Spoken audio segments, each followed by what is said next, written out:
So I can feel my face on the floor. My cheek is pressing into the carpet, and I don't want to be there. I'm crying. Artist Peter Aguero has been sharing stories at the Moth for years, including this one that he told us at the nonprofit's Manhattan headquarters.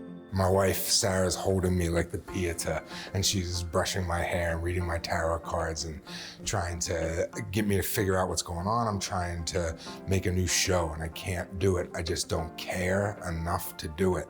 And I'm at my wit's end. And Sarah looks down at me, and she's holding me, and she says, "Peter, you need to take a pottery class." Since its inception in 1997, the Moth has told more than 65,000 stories, live without notes, on stages big and small. The storytellers come from all walks of life. You might see a Nobel laureate or your neighbor. The focus, true and personal stories. Jody Powell is a story director at the Moth. Because this is the most authentic of art forms, if you think of it. At the Moth, we believe that everybody has a story to tell, and that there's a place, and we're creating a platform so people can share those stories and teaching them that your story matters. And especially in this world where so many people feel divided and isolation is at the top of everybody's tongue, I feel that when you come back to the art form of storytelling, it really breaks down barriers. It has a way of transforming they and them into us and we. And when I came to the Moth, I remember a storyteller saying, you know, when I share my story, it's very hard for you to hate me. It's very hard for you not to understand the decision I've made.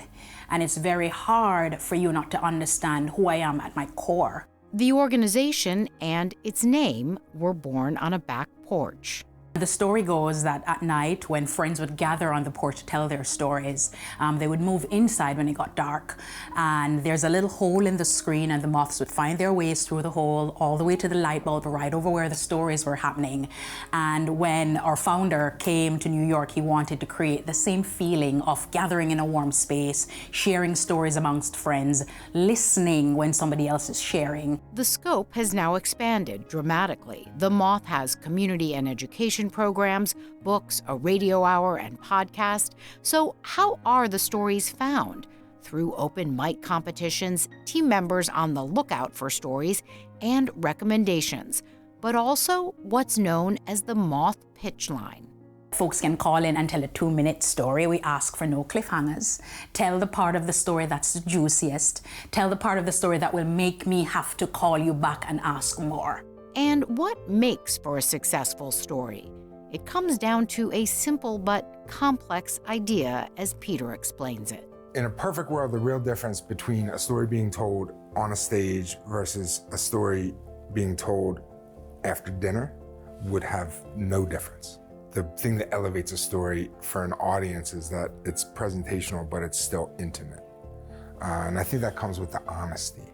So that's really the trick, is just to tell the truth. The grooves in the bowl match the grooves with my own fingers. I took this dirt and I shaped it and they cooked it, and now it's a real thing that exists in the world. I can do anything that I need to do now. I can make what I need to make. I don't have to live in the part that hurts. All I have to do is the same thing that I did during that class. I just make a move, I take a breath, and the shape changes. I make a move, I take a breath, and the shape changes.